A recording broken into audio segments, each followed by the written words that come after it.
हे friends, तो काफी quick review में बात करेंगे राजा साहब फिल्म के रिलीज हुए टीजर की, जिस टीजर की हाइप मेकर्स की तरफ से बना करके ये बात बता दी गई थी कि रिबेल, वो कह सकता हूँ कि डार्लिंग प्रभास अपने बिल्कुल अलग से अवतार में अब हिंदी ऑडियंस के लिए बिल्कुल ही नए फ्लेवर के साथ आ रहे हैं, जिस फ्लेवर में अगर उन्होंने डार्लिंग प्रभास की इस तरीके की फिल्में नहीं देखी तो मिर्ची, मिस्टर परफेक्ट, वर्षम और यहाँ तक की डार्लिंग जैसी फिल्म है ही जिसके साउथ के फैंस दीवाने हैं, और उन ऑडियंस को ध्यान में रखकर अगर इस तरीके के कॉन्सेप्ट में इस बार हॉरर का तड़का डाला जाए तो फिर डेफिनेटली ये काम तो पैन इंडिया लेवल पर ही रिलीज किया जाना चाहिए, क्योंकि प्रभास की फैन फॉलोइंग इस मामले में कितनी ज्यादा है वो मुझे आपको बताने की जरूरत नहीं। लेकिन जो डार्लिंग प्रभास का अवतार है वो मैं कह सकता हूँ कि उनके डाई हार्ड फैंस को पूरे 16 साल बाद देखने मिलेगा। बाकी अगर नाम बड़े इस फिल्म के साथ में जुड़ेंगे तो डेफिनेटली फिल्म का स्केल भी बढ़ेगा, जो कि आपको इस फिल्म के दिखाए गए इस टीजर में बहुत ही अच्छी तरीके से नजर भी आता है, जिसे मैं दावे के साथ कह सकता हूँ कि आपने हॉरर के जॉनर में इस तरीके की स्केल की फिल्म तो आज तक नहीं देखी होगी, जो कि डेफिनेटली अपने ट्रेलर की इस तरीके की प्रेजेंटेशन के साथ इसे मेरी नजर में इसे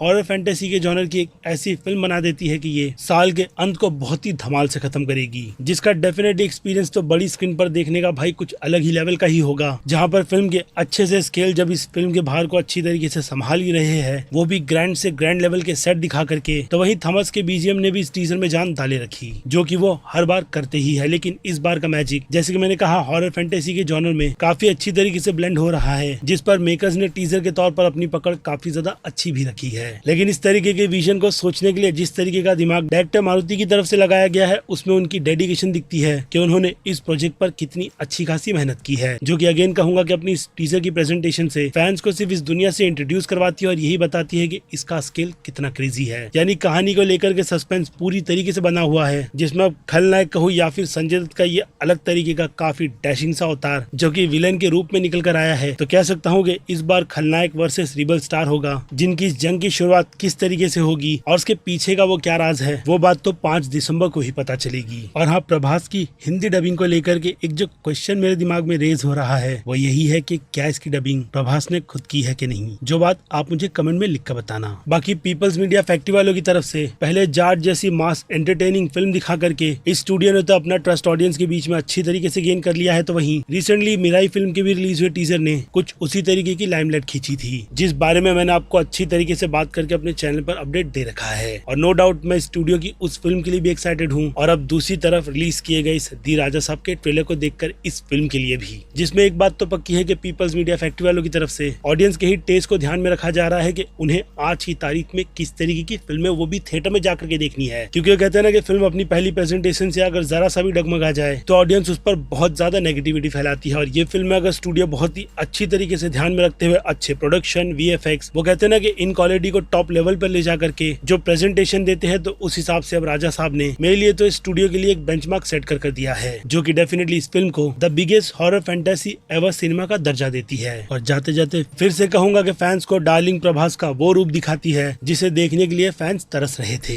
बाकी इसके अलावा पूरी फिल्म तो पारिवारिक होगी ही, जिस तरीके के कॉन्सेप्ट पर अक्सर कर फैमिली ऑडियंस की भी नजर होती है, और ये फिल्म उसी नीड को पूरा करने के लिए बस आपको थोड़ा सा इंतजार करवाएगी। जिसके लिए आपकी एक्साइटमेंट का लेवल कहाँ पहुंचा है वो बात आप मुझे कमेंट में लिख कर बताइएगा, क्योंकि अब फिर क्या वक्त है मेरी तरफ से इस वीडियो को यहीं पर खत्म करने का। मैं हूँ Aziz, movie stock show channel like share subscribe भूलना मत भूलूंगा जल्दी दूसरी किसी वीडियो में। Till then bye.